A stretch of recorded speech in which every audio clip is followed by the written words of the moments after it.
Negative narrative set करणारे कोल्हापूरचे जे किंग आहेत त्यांना आपण घरी बसवावा। कोल्हापुरात आलेले महापूर यामुळे कोल्हापुरातले रस्ते खराब झाले होते, पण त्याचा आमच्यावर खापर फोडण्याचा त्यांनी प्रयत्न केला।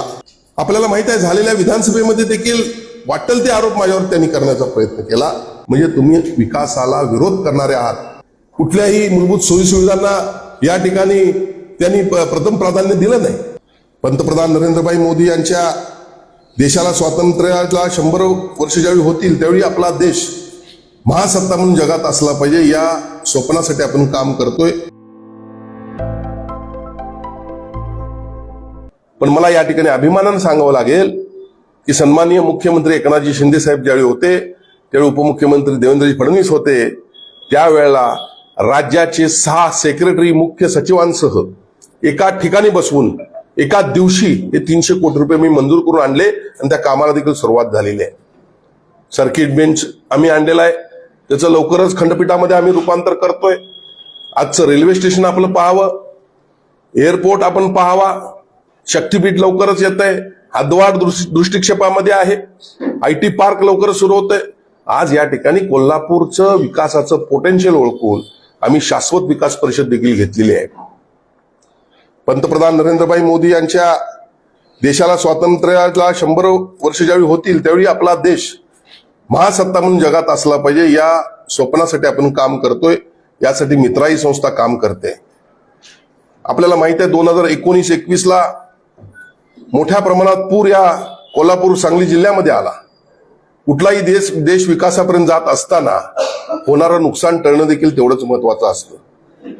आणि स्टेट नीती म्हणून मित्रा या संस्थेकडे पाहत असताना सन्माननीय मुख्यमंत्री त्याचे अध्यक्ष आहेत, मी त्याचा उपाध्यक्ष आहे। मी तातडीनं मित्राच्या माध्यमातून MRDP प्रोजेक्ट पूर नियंत्रण प्रकल्प ज्याचा उल्लेख कालच सन्माननीय मुख्यमंत्र्यांनी आपल्या भाषणामध्ये केला, 3800 कोटी रुपयाचा प्रकल्प आपण मंजूर करून घेतला। त्याची टेंडर देखील निघालेले आहेत, लवकरच त्याच्या कामाला सुरुवात होते। आणि यामुळे होणार आहे काय, कोल्हापुरातली 25% जागा ही ब्ल्यू लाईन मध्ये आलेली आहे। पुढच्या काळामध्ये या ठिकाणी पूर न येणार नसल्यामुळे ही जागा आता वापरात येणार आहे। एक तर हद्दवाढ झालेली नाही आहे, 1972 पासून आजपर्यंत 53 वर्ष महानगरपालिकेमध्ये रूपांतर झाल्यानंतर 1 इंच हद्दवाढ झाली नाही आणि आज शहरात जागा नाही। अशा वेळी हा प्रकल्प फार महत्वाचा आहे। निश्चितपणे येणाऱ्या काही दिवसामध्ये आम्ही या ठिकाणी हद्दवाढ करणार आहोत। फाउंटनचं मी आपल्याला बोललो, आता रस्त्यावर टीका करून करून ते दमले। गेल्या 3-4 महिन्यामध्ये आम्ही दिवस रात्र काम केलं, अपरात्र त्या रस्त्याला भेटी दिल्या, पालकमंत्र्यांच्या माध्यमातून आम्ही सातत्यानं बैठका घेतल्या आणि कोल्हापूरच्या जनतेला न्याय देण्याचा प्रयत्न केला। मोठ्या प्रमाणातला पाऊस, कोल्हापुरात आलेले महापूर यामुळे कोल्हापुरातले रस्ते खराब झाले होते, पण त्याचा आमच्यावर खापर फोडण्याचा त्यांनी प्रयत्न केला। आज जर कोल्हापुरातली परिस्थिती पाहिली तर रस्ते अत्यंत सुस्थितीत होताना आपल्याला दिसत आहेत। 2 दिवसापूर्वी मी बैठक देखील घेतली, या 8 दिवसात उरले सोरले सगळे रस्ते आम्ही तयार करतोय। अहो तुम्ही पाणी देऊ शकला नाही, काळमावाडी धरणातून तुम्ही हिवाळ्याला बस अभ्यंग स्नान करता, लोकांना पाणी कुठे मिळतं? झालेल्या गणपतीमध्ये आमच्या माता भगिनी रस्त्यावर घागरी घेऊन आलेल्या तुम्हाला दिसल्या। आणि मग अशा वेळेला आम्ही तातडीने निर्णय घेतला की DPCच्या माध्यमातून जी पॅरलल शिंगणापूरची यंत्रणा होती ती यंत्रणा कार्यान्वित झाली पाहिजे, यासाठी आम्ही 2 पंप 3.5 कोटीचे तातडीनं दिले। अशा पद्धतीने आम्ही काम करत आहोत। रस्त्याची देखील हीच परिस्थिती आहे। रस्त्यासाठी तुम्ही आमच्यावर वारंवार टीका केली, पण सत्य परिस्थिती काय आहे? तुम्ही लोकांच्या मध्ये निगेटिव्ह नेरेटिव्ह पसरवण्याचा प्रयत्न करता, सेट करण्याचा प्रयत्न करता। 100 कोटीमध्ये असणारे 16 रस्ते, त्यापैकी 12 रस्त्याचंच काम सुरू आहे, ते पण 80% काम पूर्ण झालेलं आहे। 23 कोटीचं काम पूर्ण झालेलं आहे, अजून आपल्याला जवळपास 77 कोटीचं काम व्हायचं आहे। असं असताना तुम्ही आमच्यावर खोटे नाटे आरोप करता, हे आता जनता अजिबात तुमच्याकडे लक्ष देणार नाही। आणि खऱ्या अर्थानं आपल्याला माहित आहे झालेल्या विधानसभेमध्ये देखील वाटेल ते आरोप माझ्यावर त्यांनी करण्याचा प्रयत्न केला, पण जनतेला हे आता आवडत नाही, त्यांना लक्षात आलेलं आहे। आज बघा 530 कर्मचारी देखील आम्ही या ठिकाणी कायम सेवेत केले। का बरं त्यांनी त्यांना सुचलं नाहीये? हे पुण्य आम्ही कमवलं।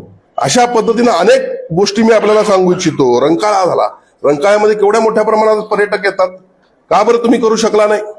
आज कन्व्हेन्शन सेंटर आम्ही केलं, याशिवाय शक्तीपीठ आता येतंय।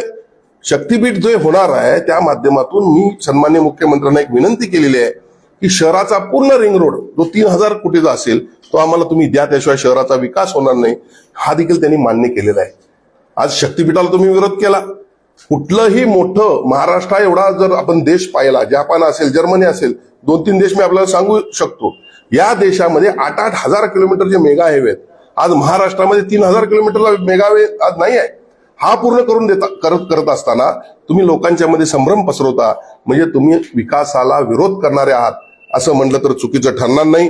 केशवराव भोसले नाट्यगृह जळीतग्रस्त झालं. मला या ठिकाणी अभिमानानं सांगावं लागेल की एका दिवसात मुख्यमंत्र्यांनी या ठिकाणी बोलवण्यामध्ये मी यशस्वी झालो आणि 30 कोटी रुपये त्यांनी त्या ठिकाणी दिले. शाहू खासबाग मैदानाला आम्ही पैसे दिले. छत्रपती शाहू महाराजांचा समाधी स्थळाचा विषय, त्या ठिकाणी काम अपुरं होतं, त्याला 10 कोटी रुपये आम्ही दिले. अंबाबाईचं कॉरिडॉर 1497 कोटीचं मंजूर झालेलं आहे. बास्केट ब्रिज जो शिरोली पुलापासून आता कागलपर्यंत जाणार तो ब्रिज देखील मंजूर झाला, ओव्हरब्रिज.